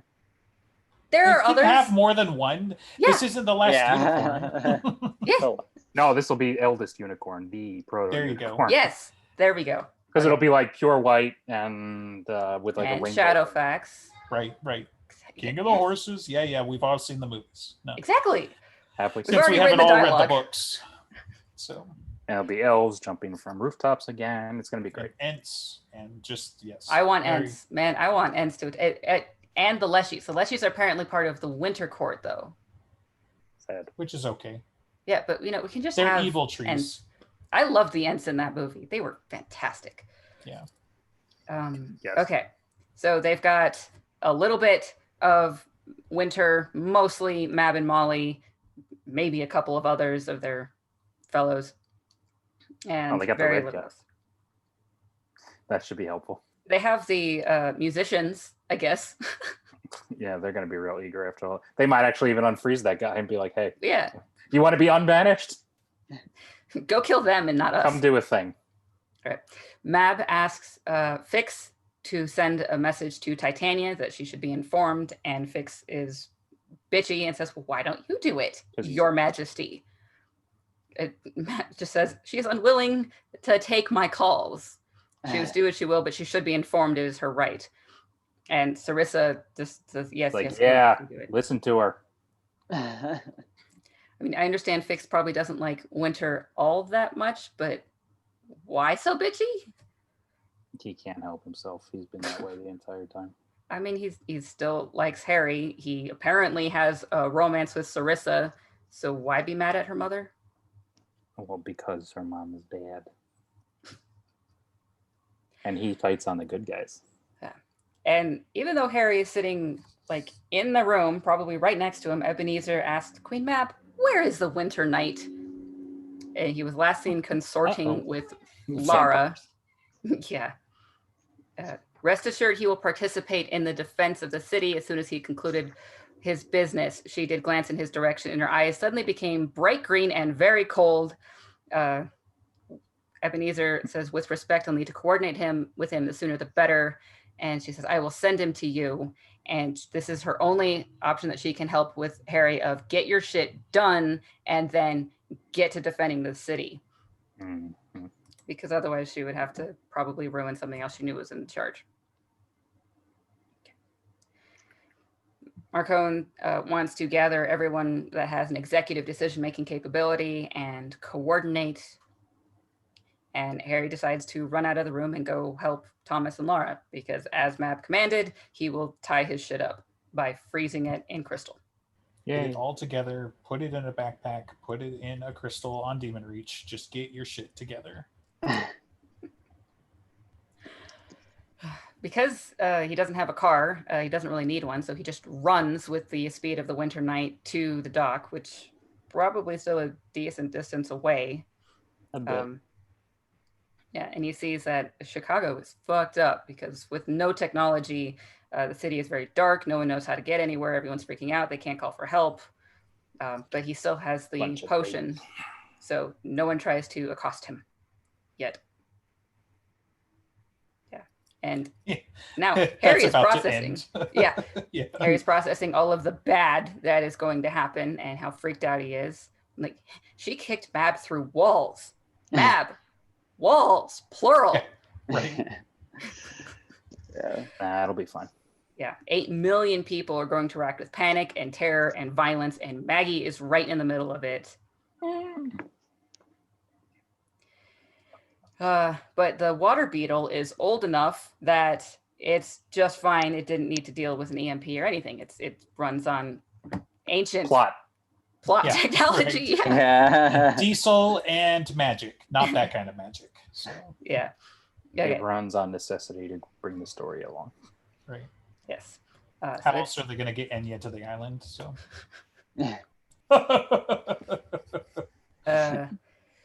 Murphy asks what the hell's going on, but she's like, they're kind of okay. And then from behind Harry came a deep, warbling, throbbing hum like nothing I'd heard before. Harry takes the dark heard flying rock before. Right. He slips the dark opal ring that Molly had made for him off the hand and palmed it and then turned.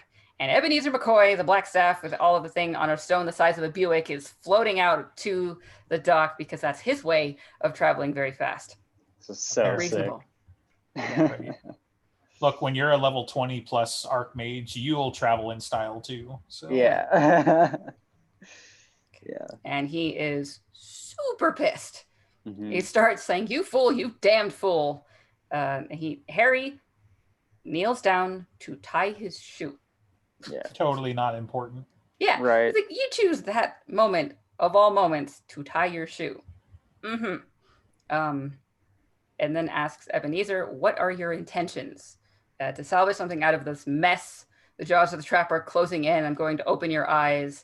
And he deduces that Thomas is in the boat. He says, you haven't seen him there. You have no idea. Right. Like probable cause. Right. Yeah. Right. Like, you didn't see me steal a cookie from the cookie jar. You can't be mad at me. Okay, bro. And he just says, I'm not one of your new Fae friends. I'm not a lawyer. Right. But, I'm the goddamn Blackstaff. Yeah. Laura walks out and says that Harry was working for her, which is true. She worked with Mab on some visa issues that her people were having, so she owed a favor. Harry is the favor, Thomas and everything. Ebenezer says, Vampire, the Accords are the only reason I haven't relieved you of your arms and legs and kicked you into the lake. Your brother stands accused of murder and he's going to answer for that. Yeah. And Harry gets scared because he's heard that voice before. He'd been that voice before to the ghouls at Camp Kaboom. Yeah. And symbolism.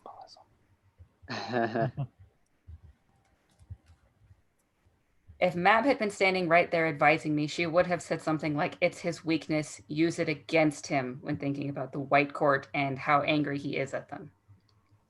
And she wouldn't have been wrong. So Harry tells everyone on the boat to go get to safety as much as he can, just like with the castle, and leave. And Ebenezer says, if you do that, I'll sink the boat right now. And then they start throwing down. Yay. If I let you do this, Ebenezer says, his voice desperate, you're out of the council. You're an outlaw. The Spartals won't care about who hired who. They'll know you prevented it from having justice. They'll kill you for it. Don't you see, boy, you'll be vulnerable, compromised. Mab and this creature, they're isolating you. That's what abusers do. I guess he's not really wrong, but he is a little bit. Yeah.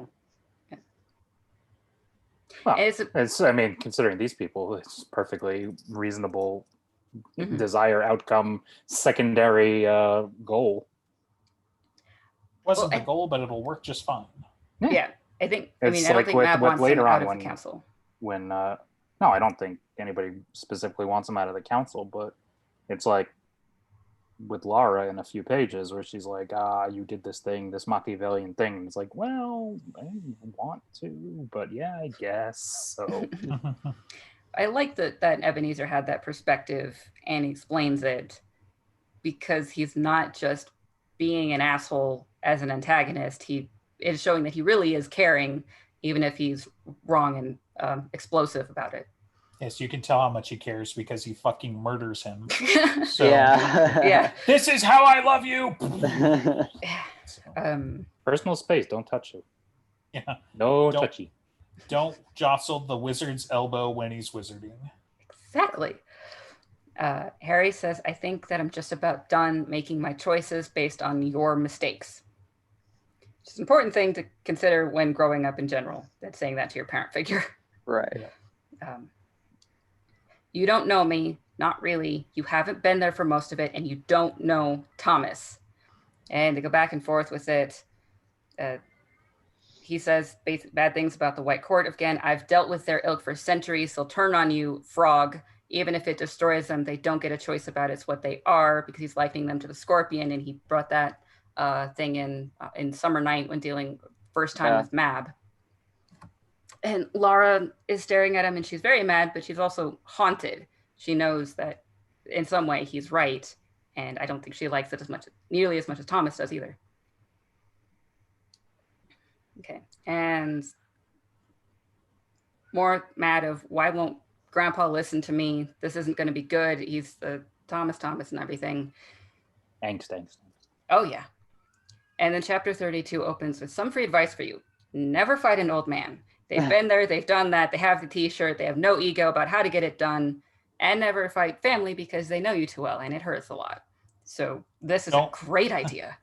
The first thing about fighting old wizards is don't, because there's a reason why he's an old wizard. Yeah.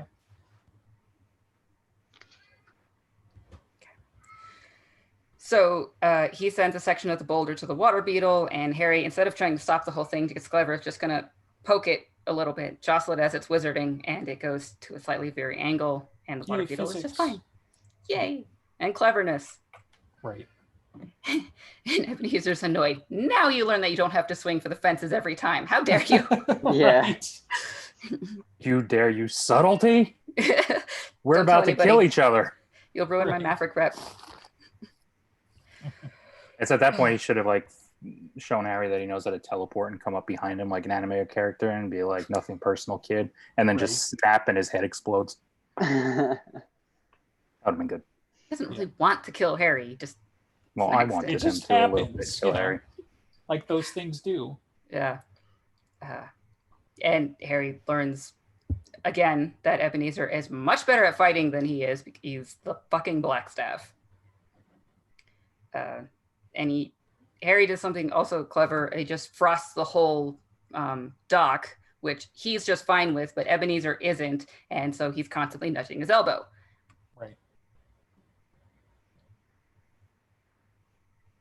And I don't remember a whole lot of this combat, but it's combat. Well, they get into some quarterstaff fighting. They do some force throwing. He's like tearing up the dock, this, that, and the other thing. Yeah. That was sick. The big reveal. He's in pain, and then Ebenezer eventually casts like the staff up against Harry's throat and tells him to yield, and he says no. And damn it, boy, you're about to make me angry. You wouldn't like me when I'm actually paying attention to you. Right. Yeah. Right. Harry says, do it and kill me, because that's going to have to take. Ebenezer accuses him of being an arrogant, foolish, egomaniacal drama queen. He said, I'm not the one who flew it on a baby mountain. Come on. And then Clark. One-liner city, so. Yeah. I will ask you a question. You will answer me clearly and honestly, not if you understand. How did they get to you? I can't talk because the staff is on my throat. Come on. Right.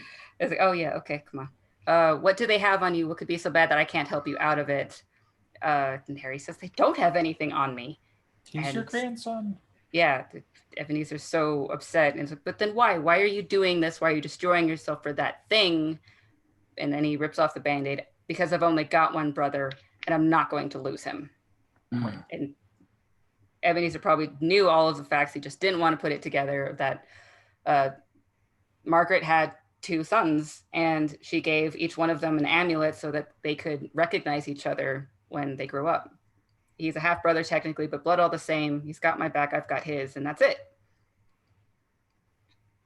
And Ebenezer's not taking it very well. Of like, that pig with my daughter, but he knew that they were shacking up for years. Right. There's knowing and there's knowing. And it's not like, I doubt he just like waltzed into some place she was at and laid the whammy on her. You know, I get the feeling she sought him out. So. Well, yeah. Because this will really piss off Daddy. Well, guess what? Daddy is the fucking hired gun from the White Council. Like, you know, like, let's just go piss off Baba Yaga and John Wick. I know they're the same person, but still, you get it. Yeah. So. He stole his car and killed his dog. Right. Like, what the fuck did you think was going to happen? Yeah. So. And then Harry was trying to say, well, like, he's not necessarily a monster. He's not your enemy. He's family. And Caesar says, family. One of those things. This is not going well in his head. Wow. And then he does the comment about the size of a quarter, blazing like a star, leapt from the staff and goes trying to go to the water beetle, and Harry takes it instead. Get down, Mr. President. And now Ebenezer snaps out of it of like, I didn't think you were going to come at me again. I didn't think it would trigger, and he's so sorry, and this is terrible.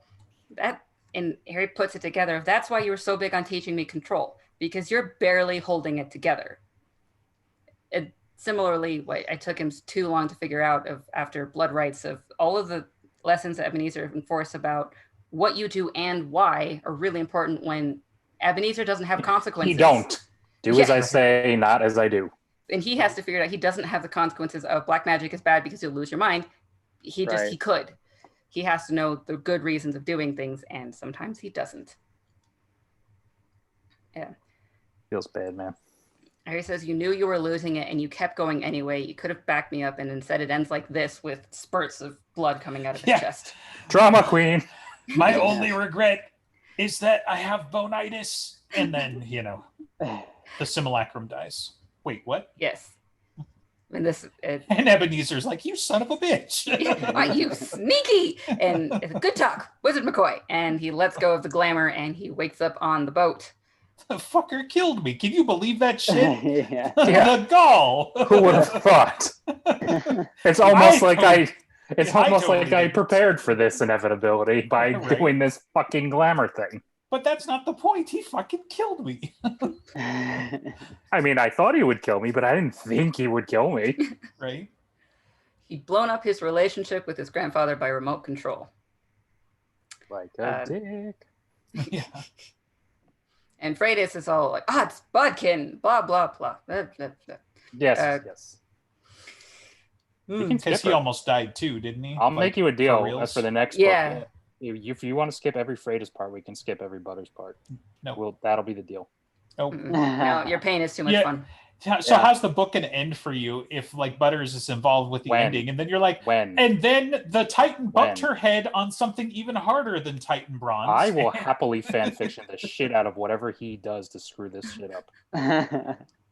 I will write myself into reality. You're gonna pay your money. You're gonna like it.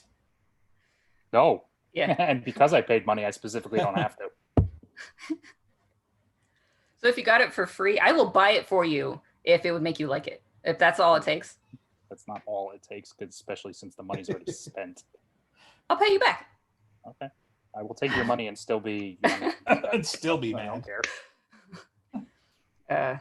Murphy, knowing that he's emotionally distraught, asked what happened, and he says, I won. And he's all depressed. Like, oh my God, is he dead? He's pissed. Yeah. He's gonna squish me later. And she's comforting him. They're like talking about emotions, and Freydis like, oh, you two were just precious. And Murphy, thank God, she just says, fuck off. Yep. Fucking off, ma'am, is probably the part I liked about her the most. Oh my God, you guys don't like good things. So what is good in this that we're supposed to like? Freydis is fantastic. The problem is care. she's like the sarcastic, battle-hardened chick. I don't know. Like, Murphy how do you is hate the sarcastic, battle-hardened chick, or Molly. When does Murphy use sarcasm? All the time. What is sarcasm? She's the straight. Harry's the goofball. Murphy's the one with her head on straight. So Molly, then. I don't Murphy need Freydis. is always making quips. Mm-hmm. Making fun of him for pretending to be gay, at least. Come on. Yeah, but it's not like. I mean, come on. If you told Murphy to fuck off, she'd shoot you. Like, yeah, that's also a valid response, right? Anyway, for a cop abusing Freydis is great. So. She is the lesser sister. Okay, I mean, fine, but you're talking about like, okay, I've got 3 brothers that I love all of them, and you're my favorite, and don't tell your brother. Like, okay, fine. That doesn't mean that I don't like Freydis. Like, sure, I like Guard plenty, and for what we've seen of her and her total badassery, but we just haven't seen Freydis be that badass yet. Plus, she's got. You hate the Joss Whedon. That's what you're hating. You're hating the little quips that are there for everybody to enjoy. Clearly, I like quips. So. Otherwise, I wouldn't like this book series. It is entirely reference and quips and stuff. But I don't like her brand of it. Right. And if that's Joss Whedon, then yeah, I don't like Joss Whedon. Except for Aliens 4. That's Joss, I don't want to be right. All right. Is that the end? No, because we got to go to the island, and then Harry's going to drag. He puts Thomas to bed, and I know you want him me a lullaby in the end. Take this for 5 minutes, right? So he drags Thomas all the way up to the island, says, Alfred, put him on the ice. But if I do that, he's going to have terrible agony because the best I could do is not murder him over and over again forever. And then he said, bitch, did I stutter? Yeah. And then I want you to invoke the protocol that for some reason lets him talk to other low security prisoners, because that doesn't seem like a plot hole. And then he puts him on the ice. There's only the one, right? Well, theoretically, yeah. So he puts him on the ice, and that That's totally bad and terrible. And oh man, I don't know if Thomas is going to make it. And now Harry has to live, because if he doesn't live, Thomas may be in the ice for like all of eternity. And then Laura finds out, she's all pissed off because he didn't fucking tell her. So she decides to attack him. But guess what? He's on the island and he spent a year there. So he just like sucks her into the mud up to her neck. And he's like, can we just not? And then Freydis tries to grab Murphy. And then Murphy's a badass. So she's got 2 grenades and says, let's dance. And it's like, where did you even get those grenades? You don't even so much as have a satchel, let alone a fanny pack. Like, where did you don't? Anyway, so Freydis is like, wait, are you sure you're not seeing anyone? You know, or are you sure you're taken or whatever? And then really, they all get on the boat and the boat. Yeah. So anyway, that's basically it. It's a great 5 minutes, but you know, it's not entirely plot relevant. And there are a few things. They go back to Chicago, and then on their way back to the Chicago, they get attacked by a Kraken. Oh wait, that's the next book. / not totally the same book, but different. But there are still a few other things that get like to for details of. Okay, what are the details? Murphy is smarter in dealing with family and being super upset about them, and she forces Harry to promise her that he is going to talk to Ebenezer and not just stew and do nothing. This is the woman who can't talk to her sister. Yeah. Yes, she's not smarter. She's experienced. Sure. Okay. So, experienced. Yeah, she has a Catholic family where her ex-husband is banging / married to her little sister. Like, just more do as I say, not as I do. And if fucking Karen Murphy could bend the laws of reality and create a fireball, she would have burned them to cinders by now. She would have been a warlock a long time ago. Right. She's not a very stable human being. But damaged characters are fun, and a promise to Karen to talk to his grandfather would work better than like, you should do it for your own good, because why would Harry do something for his own good? Do it for me as my dying request when I'm about to become an Iron. Yeah. Yeah. You son of a bitch! You never love another, especially Molly, because those shippers are weird. They are weird. They're not that weird. They're weird. What, Molly shippers? Yeah. I mean, it gets less weird over time, but it's not even remotely weird anymore now because she's technically got the power. He's still weirded out about it, and I still want her with Carlos. He's weirded out about everything. And not Murphy. No, he's weirded out about Murphy. She went ow, and he's like, I can't do you now. Anyway. Wow. I can't think about this. Oh my God. So what was the purpose of Harry saying let him talk to other people in minimum security, or what was that about? They keep people theorizing. Shut up is the reason. No, the reason is Jim Butcher is putting in some plot point that you know less discerning fans are not supposed to notice. That's the only fucking possible reason. Don't pay attention to this thing over here. This is I don't think for an instant Harry did it on purpose. You know, like I don't think in it for an instant Harry was like, oh, you know, he's totally going to talk to the British prisoner and find out all of his secrets. But I don't want that's what's gonna happen, right? No, you know, but like, isn't minimum security like the Nagloshi and all that? Right? No. Well, yes. That's what it's supposed to be. There's That's minimum Thomas security, doesn't have any experience with them. And then there's the minimum level of containment. What? Because the British guy was in the lowest level of containment, but he's probably in more secure area. They seem to have a distinction there, because I don't think the British guy was in that room where the Nagloshi was, where Alfred said it was the least, because he was down in one of the tunnels in Skin Game when Harry was running around and then eventually had an attack of a parasite. Well, all the beans can talk to him anyway, no matter what they're containing. Yeah, because he's the warden, but I guess I'll find it. We'll get there. Must be. Okay, when they get to the island, though, there is still, when he gets to go down to the bottom of the boat and get Thomas, and they see Lara trying to feed him a little bit so that he doesn't die. So that seems to be a loophole between, he doesn't need to kill anyone. Lara can feed and then feed him, right? I don't want to think about it. It'll be weird. Well, it is a little weird. He would probably kill her. Right. But it would be like you have to put him in a circle surrounded by like, what is it when you're 74 virgins? Orgy? Yeah. No, you basically have to put him in a circle of just like a bunch of lustful people in order for him not to kill one particular person. I don't know. I guess I would figure that he still would, but if he Well, then he's just being greedy. Sure. But I just figure if you can do it in a controlled manner and make sure no one dies, then do it that way. But they choose not to. Well, where are they going to get the virgins? It's Chicago. Right, but everyone's at home right now freaking out. They're just going to walk to apartment doors and be like, here, vampire, and then walk away for 5 minutes? Yeah. Okay. I mean, that's what they did in the olden days, right? So. Yeah, why not? I'm sorry. Did we not just go over about Harry's angst about everything? He's not just going to throw an incubus at people who are. Well, no, he's not. That's why Laura's going to do it. So, yeah. Look, well, I know, Harry. I can't just go around killing people. That's why you're going to do it. So. No, because the friggin' midget was with her, and she's all, man, the law. What, so Karen? She wouldn't have been able to do it. Yes, Karen. Yeah, right, because Laura's going to be like, hold on, let me hobble with you so you can continue to be my conscience while we save my fucking brother. She would have pulled out a gun. The old Laura wouldn't give a shit, but this one seems to care for some reason. She would have pulled out a gun, and somehow that would have been a threat, and they would have just stood there staring at each other sexily like, oh, you're so hot. Right? Okay, so you got a thing for Murphy. Got it. Okay, got it. So. I have a thing. That is correct. Yeah. It is not the thing you think. So that was a thing. Thank you for let's going into all the mechanics of all of that nonsense. But also he gets, what, 3 of the artifacts? 2. Or did he grab all of them? Just 2? The knife and the knife and the wood. And the placard. Yeah. Yeah. Yeah. And doesn't Alfred have a reaction to that?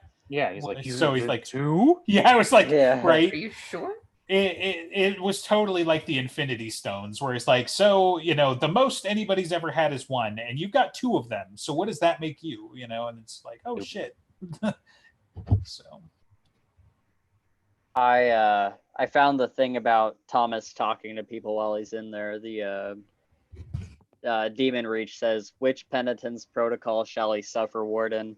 Contemplation. And contemplation, I responded quietly. He is to be shielded from any communication with other prisoners not enduring the same protocol. There's one other prisoner held below in a unique kind of stasis, something that could be almost considered sleep, although he could awaken and perform limited communications for a short period of time. He doesn't explicitly say that this is a British guy, but it certainly sounds like it is. Right, well, yeah. Given his reaction to be like, I have to be here, that seems pretty contemplative. Yeah. Yeah. Right. It's all, yeah. And because they're the 2 unique things. It all connects. So. And he's going to teach him how to control his demon, and he's going to ascend to Super Saiyan White Court Vampire. It's going to be great. Yeah, that'd be crazy. What if this is the thing that, like, something about what's happening right now heals Thomas in a way where he doesn't have to, like, I don't know, like that would be some insane plot device. Yes, it would. Right. I don't know why Thomas talking to Jack the Ripper is going to be any grounds for him magically healing his. Sorry, what other crazy theories have they talked about the British guy? Merlin. Jack Merlin the is Ripper. the most obvious. Well, Merlin and King Arthur have already been shot down based on linguistics. Right, that Jim shot them both down. So but there's still crazy theories out there. Mine was Crowley. Aleister Crowley? Oh, yeah. But I'm not married to it. It just sounded good. It's Angel. That's what it is. He totally deserves to be here, but he's the vampire with a soul. So now He doesn't have a British accent, does he? Yeah. So it should be Well, Spike. so he's Spike. Fuck you. That would be great. Yeah. Yeah. As much Joss Whedon as we can get into these books. Right, exactly. So okay. He does explain the process to Thomas because he's kind of sort of responding of the part of the process. This is going to suck a lot. Yeah, you'll suffer the Your pain. brain doesn't work right now, but it makes me feel better to tell you what I'm doing. Yeah. Right, yeah. Well, no, it's info dumping for the readers because we don't get to understand it. Right. You suffer the pain you've inflicted on others. It was meant to get through the most alien of beings and why they're being imprisoned. It's not fair. It's not meant for people. But if I don't do it, you're going to die. And he does it. Justin's behind you. Nasqua. Just look out for my pregnant wife. Just drink your Ovaltine. Drink it. I mean, listen, he's already come back from like one mental anguish torture in like between the space of right? books, so I don't think this is going to be an issue. Right. It wasn't a plot device the first time. What are the odds it's going to have any effect this time? Because this one, it'll be like, I have Maggie got kidnapped. You need to hat up again. Be like, okay, I'm back. Yeah. I want it to lead up to him taking up Amarakius. Well, what what is going to be the case is irrelevant. Stop speculating, because in 3 sleeps you'll know the answer. You'll fucking That is know. not going to happen in this book. That answer is there's no way. I don't think. If it doesn't happen now, like, Jesus Christ, man. No, the only other time if is anybody the BAT. takes it up now in this book, it's going to be Marcone, and it's going to piss off half the people. And half the people are going to love it. I gotta go change my pants. I just peed. I'm so excited. Matt was holding a sword in the trailer. She's got the sword of love because she's defending Merlin. Because she used to love Merlin, and it's King Arthur's sword. I was just like, who does Mab love? Fucking what? Sarissa, I guess. Yeah, and it wasn't the lightsaber, so we know it wasn't the sword of faith. But it was a very European-looking sword. No, it's going to be the Ethnu's about to like stomp on Sarissa's head, and she's going to do the Molly Weasley, not my daughter, you bitch. So Mab says, "Get away from her, you bitch." That makes more perfect. Sense. Yeah. Yes. Yeah. Mab gets in the power armor and then wrestles Ethnu and just. Oh, sorry. Totally watching this movie. It's actually just going to be both of them because Titania now views her as her daughter, so they're just going to say at the same time in the same voice. Not they're the Wonder Twins, form of battle mech. So. Well, all the queens are Voltron. When you do all right, six, so. You get them all together. Are we cut? Can we just be done? Because even EG is piling on now, and so you know it's gone. Like we're so close to done. We get to see the ritual for how to bind it because we need to know that for later when it goes off the fucking rails. When we're gonna try it later, and we have a crystal and thing. How far can you do this? Probably the beach. Yeah, maybe, possibly. It's gonna turn her into rock candy. What's the big deal? Right. Yeah, so that was my point earlier, is like they're gonna get this thing to the island, right? Like no, the beach, the shores of Lake Michigan is what he says. So they're gonna have to do it out on the beach, which I mean maybe so like no, maybe they get her to the wharf or whatever, or in this exact same area is the field museum and the observatory, which hasn't been used in the books, even though they're literally across the quad from each other. The aquarium is right there as well. So if I had to guess, that would be the area that somehow they're going to get her out there, because that's like a third of the locations in the Dresden Files. It's like right there. Field Museum, Shed Aquarium, Lake Michigan, yep, all there. Right. So wait, you're sure that he was talking about the shore of Lake Michigan though, not the island? Didn't he specifically say? He says, I am a jailer, not a bounty hunter, perhaps to the shores of the lake if you use the athame from the armory. Oh. And so he asked for the knife and a binding crystal and the placard. And Alfred is like, you wish 2 of the weapons? Oh, right. Sounding slightly intimidated. Just make sure you don't cross the streams, bro. We'll be fine. So. Full defensive measures of the island activated. It's only half the arsenal anyway. Now run, go get my toys. It's not even half. There's 5. It's 40%. God, it's the simplest math. You're a wizard. You can do prime numbers in your head. Anyway. So chapter 36 is kind of the tie-up.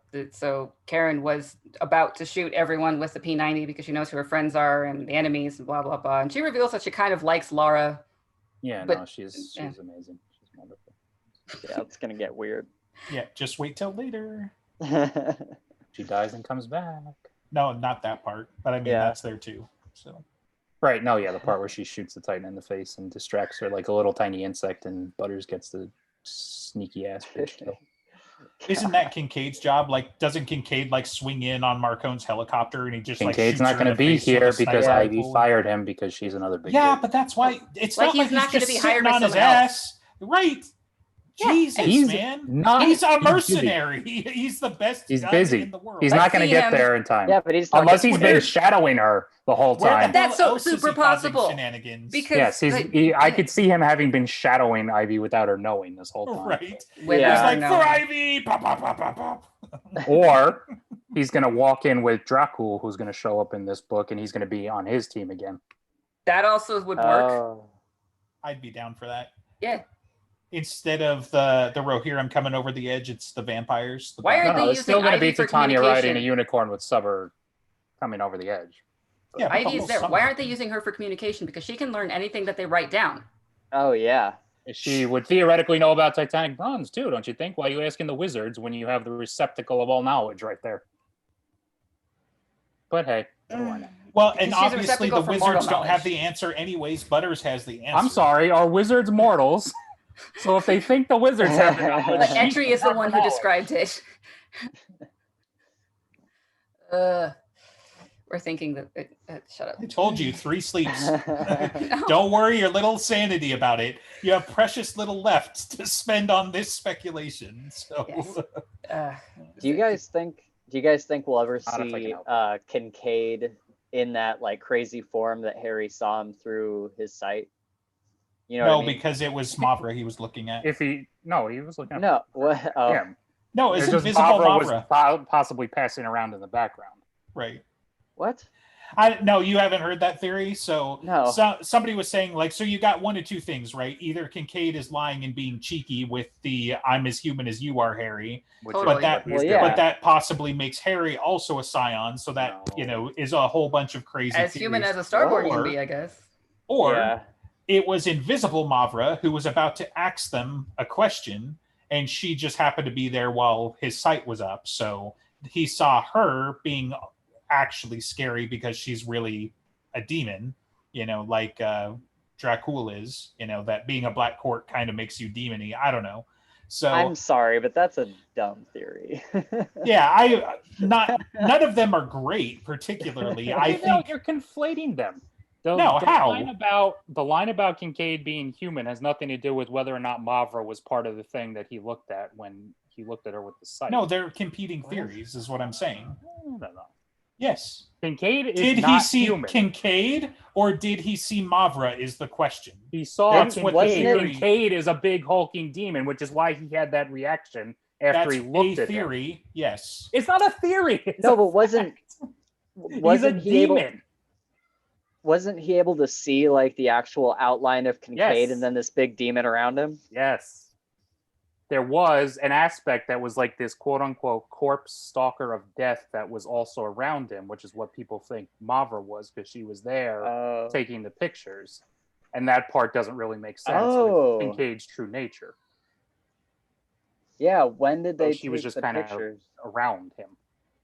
Wait, At she the time. was she was invisible running around during Right, she that was under a entire veil thing. and Yeah. he saw through it and she was doing the picture thing. And that was the aspect that he saw that.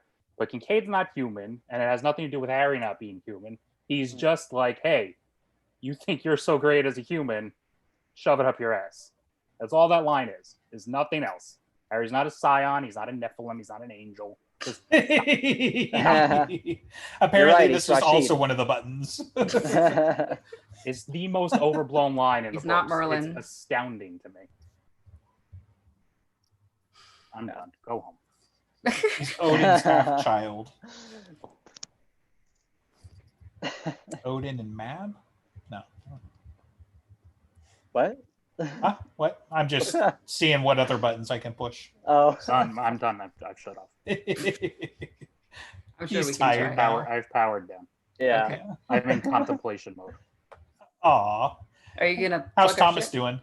He sucks. So you're the British prisoner. He's so whiny. I'm not here because I need to be here. I'm here He's to so protect me from whiny, you. going on about all the people he ate. Well, it's funny too because it's like you're gonna feel all the terrible things you did to people. Like when you were rude, I mean, eating people for a White Court vampire is not a problem. Like maybe in the last It few is moments, for one who shares the Harry Dresden line of angst. It's a family. right? Yeah, maybe in the last few moments they're like, wait a minute, this totally sucks. But like leading up to that moment, Also, I don't think that he Einer Yarn was having a bad time. Killed anyone up until the Skinwalker made him. I think he did. Was always... Because that was how he became a White Court vampire. You have to kill him. All White Court vampires. The first one. But... And I'm sure he's killed him before. He just like I don't know, tried not to and felt guilty. But yeah, it's possible he met Justine and reformed and. But I was always under the impression that he's been the reluctant one from the jump. We're gonna have 15 chapters of it in the next book, so we'll find out. No, we're not. He's in Rock Candy. He's done. We're done with Thomas. Well, obviously, we're going to cut to that entire scene, is what I'm saying, because you've got to find out that Thomas is getting his power up before he like flies across Lake Michigan and like uppercuts him. No, Thomas is actually the pregnant one. Is there anything serious we need to talk about? There hasn't been anything for the last half hour series. That's what I'm saying. I'm going to keep going. It's getting more ridiculous. I mean, I was trying to give someone an opportunity to plug our shit, but if we're not gonna, then I can just stop it. You're the director. This episode has been brought to you by Thomas uppercutting Enya right in the face. Please join us on brokenjars.xyz, where you can talk about other ridiculous things. And you can listen to While We Weren't Recording, where we talk about the things we talk about when we weren't recording. I wouldn't advise it.